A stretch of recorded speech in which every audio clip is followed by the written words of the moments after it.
All right, we're going to do a quick live reaction to the Lorecast as it happens. I'm just recording this to put on YouTube because I can't live stream it right now. I'm excited to see what happens. I don't know what news we're going to get today. I'm guessing we'll get dates for Contenentals, like actual dates. And then maybe we'll get, I think we'll probably get some more Set 5 news.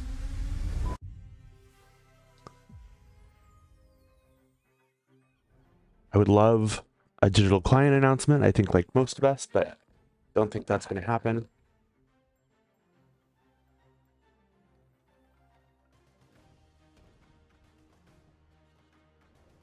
Does that mean Pirate Winnie the Pooh?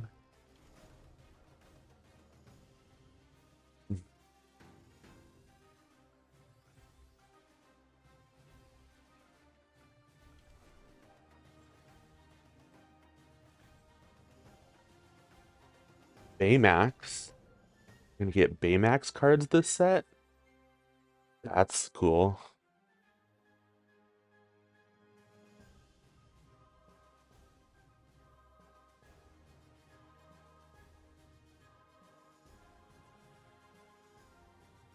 Whoa.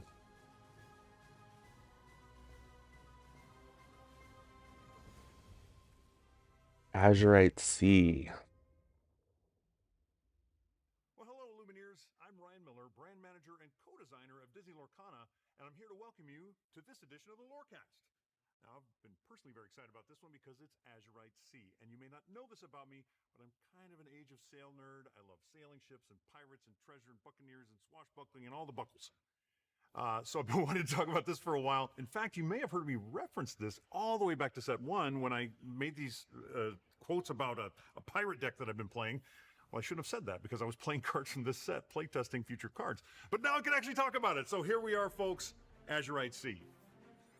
Following a map, our Illumineers set sail on the beautiful yet unpredictable Azurite Sea. They'll have to be vigilant as the high seas not only brings high adventure, but frightful danger. From coconut-clad pirates to giant wave mazes, there are plenty of loose cannons on the sea. Regardless, with new faces and heroes joining the crew, it'll be a journey anyone would want to record in their logbook. And speaking of new heroes, we've got Big Hero 6. BAYMAX is joining the crew, and what adventure would be complete without the Rescue Rangers? So let's talk a bit about the products for Azurite Sea. Now this time around, we're doing something a little different with our gift set. We're doing the Stitch Collector's Gift Set. I'll give you one guess as to the theme. That is right, it is an entirely Stitch themed set. You get a portfolio that has the art, every piece of art that Stitch has appeared on in Lorcana is going to be on that portfolio. You get 4 Azurite Sea booster packs. You also get a special foil promo, Stitch Alien Buccaneer, only available in that set. Of course, we have everybody's favorite booster packs. Who knows what treasures lie within? And speaking of treasures, we have our treasure available troves, in the gift set. a term that makes Yikes. a lot more sense now in a pirate-themed set. We have our single player decks, which you can just pull right off the shelf and play. A lot of fun there. Now, all of these I had to show you kind of digitally because we're filming this at a time when those don't exist yet. But what I do have to show you right over here are the accessories. You may remember that starting with Shimmering Skies, we decided that we're going to use art from any set we wanted to for the accessories. And we've continued that here with Azurite Sea. So first off, we've got these wonderful scar sleeves. The this is that enchanted scar card from Shimmering Skies. Wonderful piece. And a quick Love scar it. story, if I might. Now, before Oh my the God. launched, I went to New York. Winnie the Pooh sleeves. And I was We have talking to Winnie the some Pooh folks, and I had sleeves. just a deck of We cards, have and I was gonna Winnie shuffle while I was the talking, and I Pooh put the deck down on Honey this Wizard raised table that you're standing sleeves. next to, and a card falls off the top, and that card happened to be Mufasa. Falls right down. And I turn over the next card, and it was Scar. And no one believes me. But there was a lady there. I said, "Did you see that?" She said, "Yes, I saw that." No one believes me that it happened. Okay, Scar pushed that card. You can't tell me otherwise. Anyway, so we've got this awesome set here. We've got the sleeves. We've got the matching deck box there. Now, many of you also may know that sometimes I like to abuse my power to get certain cool things to happen. But in this case, I didn't need to because everyone loves the Honey Wizard. So we finally have Honey Wizard sleeves, the Honey Wizard deck box. I'm pretty sure that all my decks now are going to be in this deck box. It's going to be very confusing for me, but that's fine. But very excited about that. Now let's talk playmats. I'm buying 100 of them. Some beautiful art for our playmats, starting with Elsa, the Fifth Spirit. Let's look at that beautiful piece there. I Very love excited there. that Elsa art. In accordance with It's so the good. theme of Azurite Sea, we of course had to use Donald Duck Buccaneer. Well, since the last time I saw you, we've had a ton of great events, and our team has just been everywhere. We had Gen Con, and that's where we celebrated the first anniversary of Disney Lorcana. It was the first place you could get that really great gold pin. We had a ton of events for our Illumineers out there. We even had an Illumineers Quest room where folks could come in and try their hand against Ursula. And then we went to California for D23. We kicked off the week by going to the Angels baseball game. We showed a lot of folks Gateway, and we handed out a bunch of cool stuff. And then we did family game night. Not only were we teaching Lorcana with Gateway, people also learned about Chronicles of Light, which is our new Disney game, and also, of course, Villainous. And the booth itself was really fun. There were tons of people there. I just love coming out and shaking hands and taking pictures and signing cards. It was super fun. We had a ton of folks there. We're selling that really cool D23 collection. In addition to all sorts of other fun stuff, we had Shimmering Skies there for its launch day. I got to go to Downtown Disney, and because we were also selling it there, and that was really fun because I handed out some pins and it was fun. We got to meet Ryan. We of course did the D23 pins and stuff, where we had many great announcements for the future of Lorcana. And if you couldn't make the panel, don't worry. I'm about to go over some of the highlights right now. Now at this panel, we wanted to let people know that we have got some exciting plans for the future of Lorcana, and that of course involves some new stories and new heroes coming to the game. Now, Lorcana is of course the realm of all stories, from the popular to the lesser known, so next year you're going to get Black Cauldron Glimmers. In 2026, a favorite princess enters play. Finally, Pocahontas, Miko, Flit, and more can join your team of Glimmers for exciting new quests. And one of the most often asked questions we get about who's coming to the game can finally be answered, because we are thrilled to announce that Pixar will be coming to Disney Lorcana in the next few years. I'm so excited. So that's a lot about the future of Lorcana, but I do want to take a look back at the first year, and I have to say it has been a wonderful year. We have been so honored to be a part of something that has created such a wonderful community, that has created so many smiles, so many relationships, so many connections. And we just wanted to take a quick look back.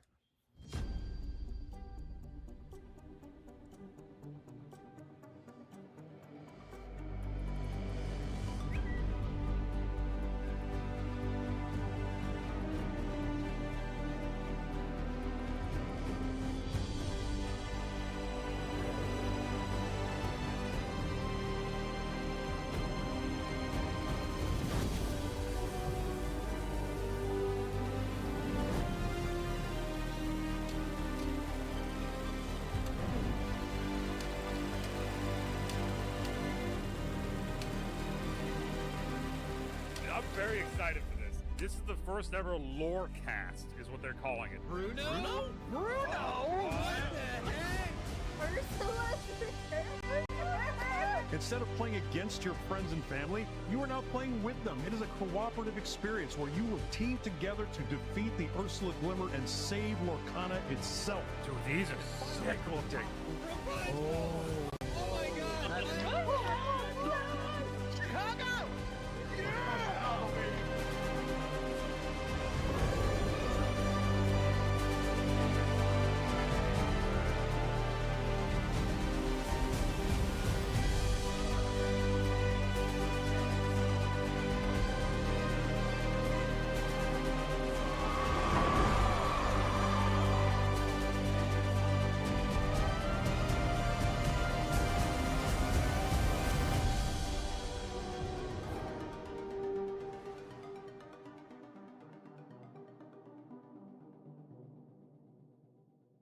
We've got some exciting events coming up that I want to tell you all the details about. The European Championship will be at Disneyland Paris Resort in December of 2024, and I will see you there. I'll also see you at the North American Championships in the Disneyland Hotel at the Disneyland Resort in California in January 2025. And of course, everything culminates in the World Championships in 2025, and where else would it be? The Walt Disney World Resort. Now, one thing we talked about at the D23 panel, but I wanted to give it kind of its own space here at the Lorecast, is Disney Lorcana Quest. Now, Lorcana Quest is another way to Lorcana. We already have our challenge events, and those focus more on the competitive play aspect, whereas Disney Lorcana Quest focuses on the social aspect of playing. And so you might be playing like in a big multiplayer game, you might play other ways, or you might not play the game at all. Maybe it's about dressing up as your favorite glimmer. Maybe it's about trading and collecting with other Illumineers. Lorcana Quest events just give you another way to have fun with Lorcana. And one of my favorite things about Lorcana is the fact that we are going wider and wider to reaching more places in the world, truly trying to go global. It's really exciting. I just got back from Shanghai a few weeks ago, and I want to say shay to the wonderful people I met out there. We went to China Joy. Lots of people learned about the game. They learned how to play. It was super fun. I had some great food and just some really great times. Steve Warner, my co-designer, he actually just got back from Tokyo, and I'm pretty sure he's more Wagyu than man now. But he had a wonderful time as well, and he would like to say arigato gozaimasu to the wonderful people of Japan. We are, of course, launching there early next year. Very exciting. Now, this is normally the part of the Lorecast where I show you a bunch of cards from the set that are Ryan-sized, and I can't do that because, as many of you pointed out, they weren't big enough. So instead of showing you Ryan-sized cards, I'm going to show you Ryan-sized cards. Before I do that, though, I want to say hi to my friend Edgar Paston, who is also one of the art directors for Disney Lorcana. Come on, man. Good to be here. It's good to have you, man. Nice shirt. It's true. And Edgar, how long have you been an art director with us now? A little over 3 years. Oh, that's outstanding. Yeah. So yeah, pretty much from the beginning almost, right? Like, Pretty much, yeah. oh, that's amazing. Okay, and then of course you worked on this set as well. And Yeah, I got to be set lead on this one this time around, so it was a lot of fun. and what is set lead? What does that mean from an art director standpoint? Really, it just means that we get to decide on what the look and how the physics work on things, and which we'll get into a little bit. Awesome. Well, I do have some cards I want to show off here. You play with your sons too, right? I do. I have 2 sons, and my older boy is a great player. He gets into it. You know, he's learning. He's learning. No, I met him down at D23. We had some games together. He was amazing. All right. So let's start off now. Big Hero 6 is, of course, one of the big franchises that are making their entrance here with Azurite Sea. So let's start off with the man himself, BAYMAX. He is a 3-cost inkable, 0 strength, 4 willpower, 2 lore. His name is BAYMAX Personal Healthcare Companion, which I like the formality there. It's kind of nice. Ability fully charged. If you have an inventor character in play, you pay 1 less ink to play this character, and you said ow. For 2 ink, remove up to 1 damage from another chosen character. Yeah, I think the art is beautiful, right? But the fact that the flavor text, like you said, ow, that's just so cool to me that they tie all of that stuff together. But it's one of my favorite things. Like when we first were coming up with the game, we knew we wanted to have as much theme on the cards as possible. And of course, there's what we would call flavor text, which is usually at the bottom, kind of in italicized text here. But we also what we call ability names, and these are just always kind of like to the character here, and we just want to help them convey like what's happening on the card and stuff. But it's another way too to get some really fun theme out of the cards. To help you tie into all that stuff. Yeah, this is fun. All right, now this one, said if you have an inventor character in play, well, what do we have? Perhaps Hiro Hamada. There we go, Hiro Hamada. It's a great next card. Nice. As a 3-cost item card or a robot character. 0 strength, 3 willpower, 1 lore. Has the ability Sweet Tech. So another Exert and pay 2 ink. like tutor Search your card. deck for an item card or a robot character card and reveal to all players. Shuffle your deck and put that card on top of it. And at the bottom it says a couple more tweaks, and I've just about got it. Yeah, I'm glad you read all. 0-3 though.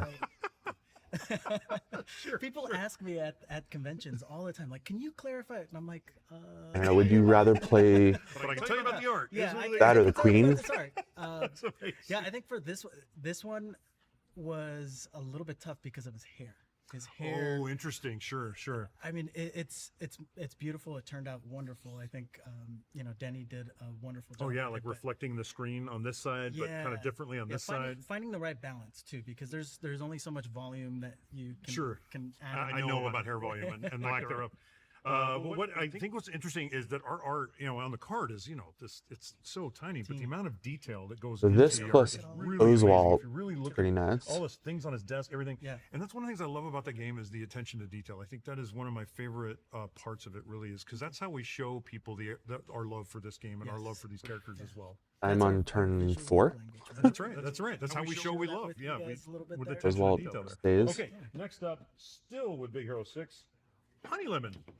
Chemical Genius, a 2-cost inkable, 1 strength, 1 willpower, 2 lore. The ability, here's the best part. When you play this character, you may pay 2 ink to have each opponent choose and discard a card. Oh, look at this. Yeah, exactly. You were talking about detail earlier, and not only does the artist have that say, but our aggressive art amazing, by the way. And I'm not counting myself. 1/1 quest for art directors 2. that are involved in these I'm pieces, interesting just for that. artists who did this piece, But being able to and kick the it art directors are really and make looking them at those discard details seems and really good. wanting to like infuse a lot of that movie magic into these pieces. No, So it's kudos so to much them fun. for It's so much doing fun. it. Yeah, and you're going to love this, as the flavor text kind of tickles me, because when you play her, your opponents are not going to love this at all. They're going to have to like. But it's kind of neat too, because you know these types of cards, and this is clear. This is not the first set that does this, but these types of characters that you can pay an additional cost when you play them, I think came out of Shimmering Skies for the first time. They had a really nice strategic choice, right? And that's something that Emerald is really known for, is kind of choosing, like, you know, being flexible and that sort of thing. And so this idea of like, do I play her for 2 ink just because I need a character out, and 2 lore is pretty tempting, or do I wait till I have 4 ink to really get all the effect out of her? And that can be pretty interesting, because it turns what is normally like, you know, she costs 2, might be an early game play, but if you draw her late game, you're not really sad, right? Normally you might be sad late game to draw a 2-cost card, because you're like, man, I really need something that's a heavy hitter. But this one, you know, can still have that late game effect. So I think that's a nice, that's a fun mechanic. All right, now we have Fred, mascot by day. His face in this piece. But let me get through the card and we'll talk about the art. Yeah. So it's a 1 cost inkable, 1 strength, 1 willpower, 1 lore, and his ability, how cool is that? Whenever this character is challenged, gain 2 lore, and he says, but by night, I am also a school mascot. It's just such a fun. But his face, I adore this art. Yeah, It is super and we fun. thought it was hilarious to have him doing the sign spinning thing. You know, like it's such a like, Card's interesting. that's how you meet him in the movie. So It's yeah, super fun. a lot of really cool stuff going on in this one. Yeah. Oh my gosh. All right, coming up now. And being in that costume. Inkable. Almost done with the Big Hero 6 ones, but we have a legendary Big Hero 6 coming up. So, you know. But next up we have Wasabi. Methodical Engineer is a 4-cost Each inkable, chosen item, 3 its strength, player 3 gains 1 willpower, lore. 1 Okay. lore, 2 abilities On now. play, First one is that's Blades nice. of Fury. When you play this character, you may banish chosen item. Its player gains 1 lore. And quick reflexes. During your turn, this character gains evasive. That card seems And pretty of course, here good. he's uses his blade there to break some chains. Is there a story behind the chains there? It gives Well, that's Sapphire part of what you're going to be a little bit seeing. of We always have this narrative, uninterruptible kind of, lore. always broken out in between the cards, and that's part of the narrative that you're going to be discovering. So it's for us to along with figure those out. cards. Yeah, it's for us to figure out. I love that. I won't give too much detail, but it is part of a short narrative. And these are kind of fun abilities here too. Like this one is like, sure, I'll probably use it on my opponent to get rid of an item that I don't want them to have. Yeah. But in a pinch, you use it on your own to once again get some surprise lore out of it too. So. It's And a I very- promised you a legendary from the Big Hero 6 yes. franchise, and of course it has to be BAYMAX Armored Companion. This is a 5-cost. You play this character, and whenever you quest, you may remove up to 2 damage from chosen character of yours in 1 lore. When you play this character, and whenever he quests, you may remove up to 2 damage from another chosen character of yours. Gain 1 lore for each 1 damage removed this way. This is a fun piece of art right here. What a good way to swing the pendulum there. Well, and this is also, going along with the theme that started, I believe, in Shimmering Strides, or was it before that, where the That card art seems for the good. legendaries breaks the border in certain key places. I think it's a really fun detail there. Card we've seems had a lot of really fun good. playing around with how we do that and how far we go, and we're starting to get into the groove here. Yeah, no, of, it looks amazing. How we're breaking that plane. And it's like subtle, but it's really effective, I think, especially with like brighter effects like this. And then you've got these interesting little things here. Can you tell us about those, or are those still secret? Like, No, not secret. Healing at a all. Like, Tamatoa those and are- gaining 2 those are lore. the, Ink Runner ships. Sweet. Those happen to be native to the world of Lorcana, and you're going to see a lot more of those and a lot of different versions of that same ship. Right, so these are how like Illumineers and their glimmers might like traverse large distances. For those that don't fly on their own, I would say, right? Because they Like have the BAYMAX. luxury of they have the luxury of going around on their own. But yeah, we have some very cool little ink runners coming up. And you guys will get to see a couple of them. That's exciting. Very cool. Okay, now moving on to Rescue Rangers. My childhood. my teenagehood. I don't know. I'm an old man. I'm an old man. I don't know. Anyway, but of course, we have Chip, Ranger Leader, starting off this part of the card reveals. He is a 4-cost. These cards that like 3 rely strength, on other 4 willpower, things. 2 It's lore, like has ability rough. to value friendship. Yeah. It only gains support. While you like, have a character not named good. Dale in play, this character gains support.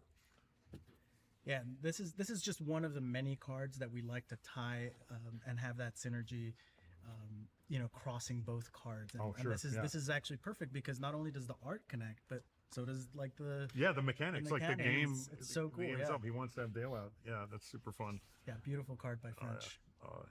It's again lots of detail in there. Now, speaking of, we don't have the art you were talking about, but we do have Dale. This one is Dale, Mischievous Ranger.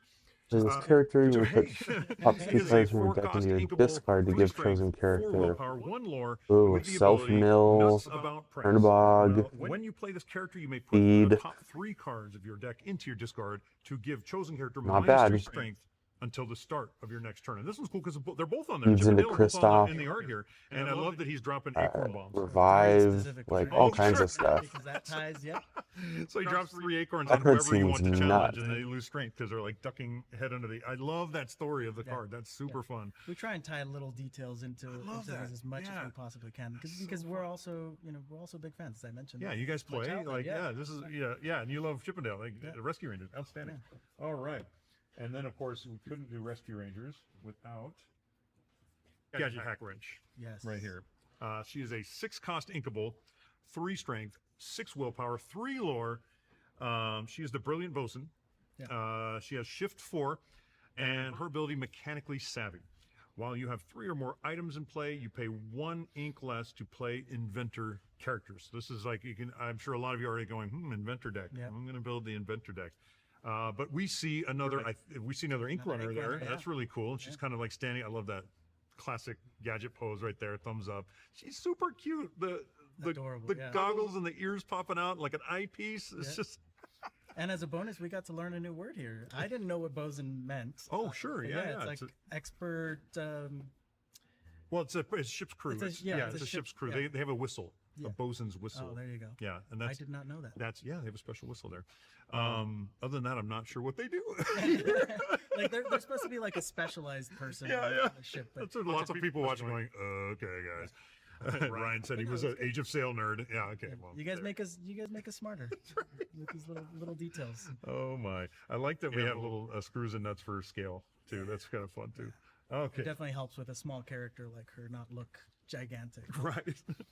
All right, and wrapping up our reveals for Rescue Rangers, we have Rescue Rangers Away! Counts the This number is of a characters you have in two-cost play. action, Chosen character gains and it strength says count the number of equal to characters that you have in play. number. Chosen character loses strength equal to that number until the start of your next turn. And this one is just a lot going on. In there. Yes, yeah. This is like instant nostalgia Yeah, for folks that were there during that time, right? Like this is your Friday afternoon. Oh, it's amazing. I love it.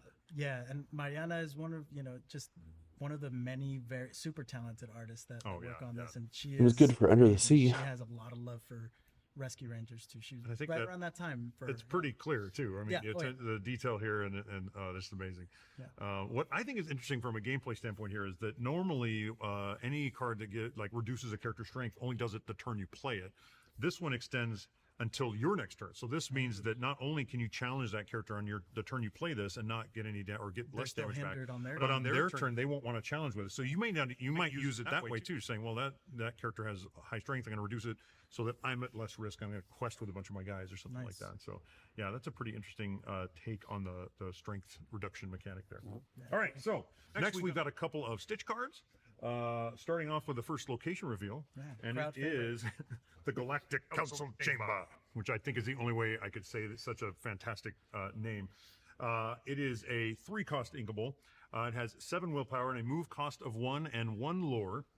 And the ability Federation Decree. While you have an alien or robot character here, this location can't be challenged. Nice. So is there, what is it? Cool what is card. the difference between doing like an action or a character card versus like, I mean, obviously the difference of aspect ratio, but Yeah. are there other differences?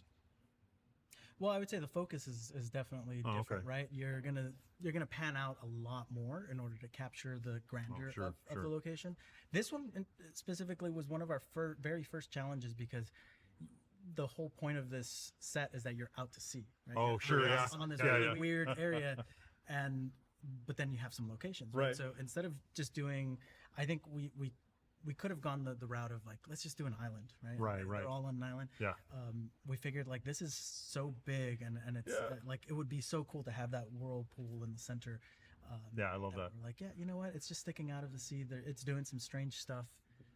The physics again that I was starting to talk about, you start to see a little bit more of it here, right? There's whirlpools. There's Yeah. like these big tentacle pieces coming up. You know, Yeah, kinda coming there's up on that walls side. that are going to appear later in the set. And as you can tell, probably this is not the most canon version of No, this book. it's got some It's got a lot of steel influences. Yeah, it's got the steel symbols there. Yeah. I also love the Stitch outline. Yeah, isn't that cool? In the glass there. That's really cool. He's such a crowd favorite. You know, like, I don't know anybody that doesn't love Stitch. So we're like, just add him in there, make sure that it's obvious More Stitch. what we're kind of, Poor Stitch. All right. Well, speaking of Stitch, I have another action card, but it's got some delightful Stitch art. It is Hot Yes. Potato, everybody. It is a 3-cost inkable action. And the abilities choose one. Either deal 2 damage to chosen character or banish chosen item. And it says, this is not going to end well. right. And you could almost hear his voice in this, right? Like, he's kind of tossing it.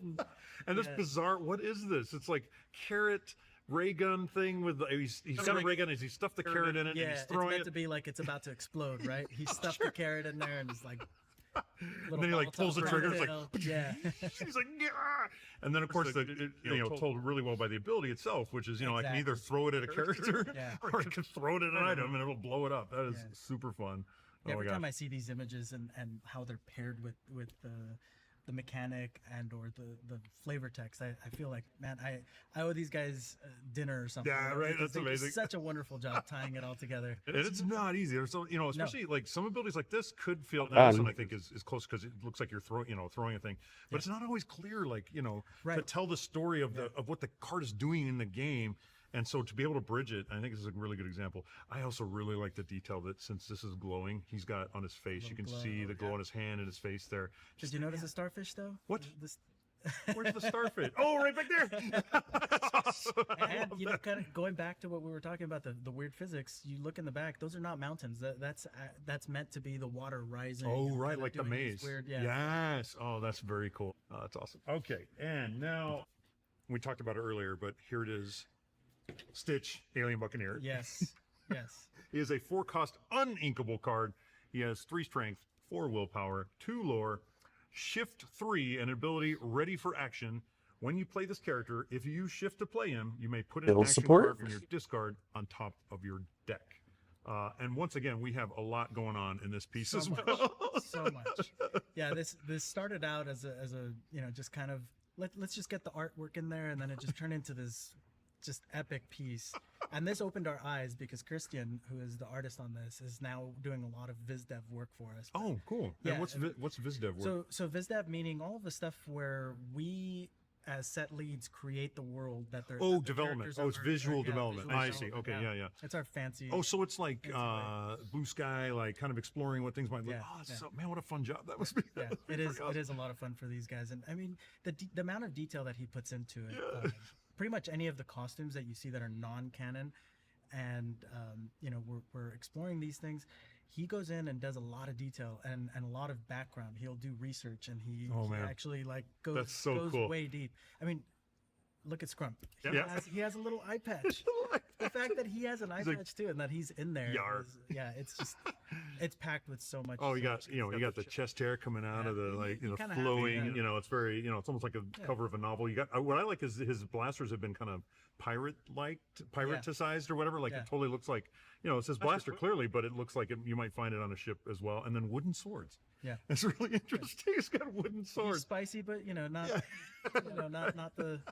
not the regular metal blade kind of spicy. that's But awesome. yeah, he's awesome, and he has a lot of detail built into every piece. Like even the sash. If you notice the sash, little detail we threw in there. Yeah. Oh my God, the flowers on That the is sash. Lelo's. That's meant to So look like cool. Lelo's dress. Yeah. Oh, I love that. Oh, and then you got some seagulls there. Oh, Yeah. really cool. Oh, and some ink runners in the back some too. Different there. style ink runners. Yeah. So it's kind of good. There's like we can zoom in on them so we can see all this stuff. All right, so now we just got a bunch more cards from a bunch of different franchises, and we're gonna start with Alice in Wonderland. We've got the Mad Hatter's Teapot. Yes. This is a 2-cost inkable item. It has the ability no room, exert and pay an ink. Each opponent puts the top card of their deck into their discard, and the flavor text says, Alice says, my goodness, the tea missed the cup. And Mad Hatter says, no, my dear. The Amethyst Steel Mill.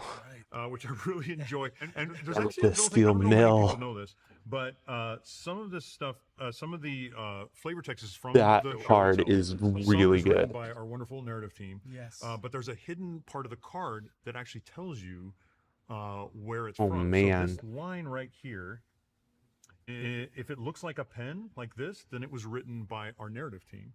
Sometimes it looks like an open book, and that means it came straight from the story itself. Now, sometimes you'll see a little musical sign, and that is when it is a lyric from a song. And so it's just a fun little detail. It's been out since day one. So go back and look at your cards. You'll see some of those. You'll see a little book there, and that means it came straight from the movie. Sometimes you'll see this. Dog and it is came driving me straight from the crazy. minds of our narrative team. Yeah. We're big on iconography, and I think that helps, right? Like, I mean, it's kind of. I mean, speaking of that, I mean, it's kind of impressive how much information y'all have been able to put on the faces of these It is cards in a way that packed with isn't info. like yeah. overwhelming. Yeah, So that's really I cool. appreciate that because I'm not a reader. So I'm thankful that you're reading all of these. And I get to look at the pretty art. It's very pretty. Yeah. it's This is fun. You see the lot of magic cool kind details. of making the tea dodge the cup and Yeah. or making the cup dodge the tea. It's really hard to say based on what the Mad Hatter thinks. All right. Okay. Next up, we have Sisu in her element. She is a 5-cost inkable, 3 strength, 6 willpower, 2 lore. She has Challenger +2, and the quote, I'm a water dragon, this is water, it's sort of my thing. Yeah. Which, again, oh, and see, look, you can see the book there means that's straight from the source right there. Oh, and Sisu is always a delight. Like, you guys always Colors. knock out. She's got such splendid colors, and oh man, this is such a beautiful piece there. I love the tiny detail on the tail. I mean, down at card size, it's going to be really tough to see, I think, but it's really neat. All the stripes. Yeah, this is a fun one. Yeah, but when you have it like this, and hopefully on other products later down the line, like you're gonna be able to really appreciate those details. But I think my favorite is like how she's walking on the droplets of water, right? Like, Oh, I see. Yeah. really Oh, that's emphasizing that super word, cool. yeah. Oh, I love that. Oh, yeah. So she's And I not surfing. She's No, she's- walking on. She's walking Oh, on that's water, amazing. and you get to see some of the walls coming up around her. I think, like, from a gameplay standpoint, too, having 6 willpower and 2 lore, like, that's, you're going to probably get at least 4 lore out of her, if not 6. And so she can be, quite formidable. Yeah. All right. One of my favorite enemies, creatures, I don't know what you call them. They're called Kakamura. Moana is one of my favorite movies of all time, and these tiny creatures are just hilarious because they're cute and also threatening, like cute and creepy or cute and scary. I'm not sure how to describe it. Anyway, so we have a 4-cost uninkable. This is Kakamura Boarding Party, 5 strength, 2 willpower, 1 lore. They have Rush and the quote, Moana, do you think they saw us? Maui, they saw us. As evidenced by him jumping into action. Now, I suspect you've had to do a lot of Kakamura for this set. Yes. Was there kind of a deep dive into the Kakamura? Yes, yeah, and that was a whole, basically a whole lesson that we had to Because have. none of them are the same, right? I mean, they're all different, right? Yeah, So they're all meant to be very different, and there's a lot of different shape language that gets built into each one of them, and how the ranks also, which is also very cool. Oh, is that right? Do we have the Actually, chief with in 5 here? cost strength is pretty good, Nice to see the chief, yeah. but That's it's amazing. uninkable. Yeah, I have to wonder, like, do the stripes, are they, like, is there, something to each one? It's just really interesting to see and of course on screen, it was so effective to see all the different Kakamura at the same time. And you see different shape sizes. Yeah. and everything, yeah. It was amazing. Okay. And now next up we have Tigger in the Crow's Nest. Oh, I love the Winnie the Pooh characters. Yes. From a very young child, I've always been a fan. And of course, Tigger's a lot of fun. He is a 3-cost inkable character, 0 strength, 4 willpower, 1 lore, has evasive and the ability swash your buckles. Whenever you play an action, this character gets plus Of 1 Winnie the strength and Pooh plus 1 cards. lore this turn. Yeah, this set is amazing because almost in every piece, there's just a lot, right? There's just a lot because of the action and it's really cool. And that speaks a lot to the shape language that we're building into all of these, right? Now you say shape language a lot, like unpack that a bit. So what do you mean by shape language? So each ink has a different shape language. Oh, okay, sure. Where we're discussing, like for instance here, Tigger is meant to be Ruby. He's not a shy character, right? He's an adventurer. He's out brash. there. Yeah, he's very brash. Yeah, these are the types of characters that will jump into action first and ask questions later. So when you look at these cards, you're going to see a little flair of that side of the character. And then also we're building in a lot of different sharp angles, right? Because it's Ruby. Oh, sure, like the symbol. It's got those sharp angles. Yeah, and if you look at the ink bar, you see a lot of the zigzags that are built into that. You'll see that echoed into not only the way that the rope is kind of swaying around, which I mean, brilliant work by John. Yeah, that's really great. But you also see that echoed in the birds that are in the background. The clouds, like they're almost lightning bolt clouds. Yeah, that's very, very interesting looking ink runners that you see in the background. You also see a lot of the very zigzaggy shape language in those as well. So cool. I like that when I first saw this art, I thought he had both feet on the mast. Yeah. But he doesn't. He has one foot on the mast and then his tail actually wrapped around the mast and his other foot's kind of even going towards that. It's like it's very Ruby, right? It's very, that's super fun. Yeah, never sure footing. Oh, no. These characters. Why? Next up, we have Jim Hawkins, Honorable Pirate. He is a 7-cost inkable, 4 strength, 7 willpower, 2 lore. He's got Bodyguard and the ability Hire a Crew. When you play this character, look at the top 4 cards of your deck. You may reveal any number of pirate character cards and put them into your hand. Put the rest on the bottom of your deck in any order. Now, this is just a fantastic... I don't know if you know this, but that's the map of the movie. Oh, wow, yeah. That's awesome. 7 willpower? I like to throw those little details in there. And then there's lots of... what's with the shadows back there? Those are all actually aliens from the crew. Oh, right. Oh, of course. Yeah. Oh, it's hard to tell, but they're back there. Sure. And most of them do appear in other cards. I get to see them. Oh, yeah? Is that right? Oh, that's very cool. That's very cool. I like this, of course. I've been playing this in my pirate deck, and it's one of those I play against my opponent, and it's... If you make your deck right, you just end up drawing on average, 2 or 3 cards out of it. It's super strong. I mean, you're paying the cost for it, but it's a really fun card. Yeah. All right, and finally, we have the last card is a legendary, and it is Yzma, Conniving Chemist. She is a 4-cost inkable, 3 strength, 3 willpower, 2 lore. She has the ability Feel the Power. Exert if you have fewer than 3 cards in your hand. Draw until you have 3 cards in your hand. And the quote on the bottom says, "One of these has got to work. Let's see what happens." Interesting. All right. Yzma, she looks like she's fun to draw. I'm no artist, but she just looks fun to draw to me. She is. And you'll notice a lot of the shape language again in this, a lot of the for amethyst. Yeah, okay. So there's a lot of crescent shapes that are echoed everywhere that we can get them. So cool. Yeah, so you like go back, like look at all your amethyst cards and look for the crescents. It's really neat. I love that detail. A lot of that, typically we say that it looks like magical fire. Oh, sure. It has that very crescent shape language to it, and we throw that into windows when we can in this case. And that's so cool. Yeah, pretty much every detail that you see in the background especially. I could also hear a lot of players, I can hear their eyebrows raising because this ability can be really good. I mean, a lot of you all know, like when you play, you can run out of cards sometimes, like, because you're inking card and playing one or more cards in your turn, you can, by the time you're at, I don't know, depending on your deck, you could be out of cards. So this is a character that will make sure that at least for a turn, you're not going to run out of cards. Now you combine this with some Bodyguard, and next thing you know, you're drawing a lot of cards. So this is a really exciting card. And that is what we have today for card reveals. I want to thank Edgar for coming out, and I also want to say, I've always been a fan of your team's work, the creative team. The reason it's beautiful is because of the creative team. And Edgar, thank you so much for making this a beautiful game. It is outstanding. So thanks for coming by, man. Thank you. Well, that's it for the announcements, but if you stick around after the break, you're going to learn about one of my favorite ways to play, a new play format we call Pack Rush.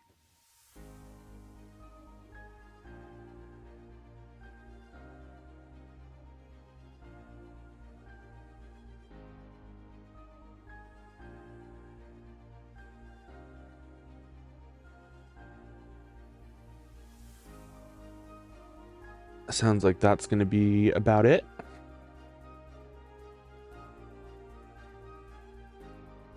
They're probably just going to be playing pack rush until the end.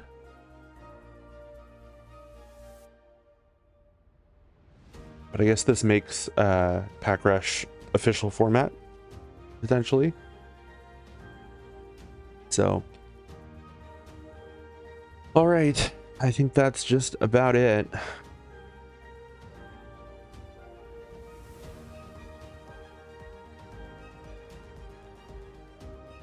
I don't understand why they have like a 5-minute break. None of this is live.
Well, set 6 will definitely be legal for Continental because it'll come out in like November.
Welcome back, and as promised, we are going to play some Pack Rush. Now, Pack Rush is one of my favorite ways to play because all you need, each player needs 2 packs, and you need a friend. And today, I brought Meg Hansen. She is our Global Organized Play Manager. Welcome to the show. Thank you for having me. All right. Now, some of you may remember this because at one of your events, the Challenge event in Atlanta, I started toying around with this with some of the fans there. And so if you remember that, if some of you were there, it has changed a little bit since you saw it because, you know, we came up with it there, kind of started playing it, and then we brought it back to the office and the design team got a hold of it, and now we have what we call Pack Rush. So let's go through some of the basics of the rules, and then we'll play a game. Now, first of all, as I mentioned before, each player needs 2 packs. You're going to open the packs. Alrighty, I'm going to call it there, just because this is probably all of the announcements. With those 2 marketing cards. The rest of the cards, shuffle them. And Thanks for joining. I mean, you can. They're your cards.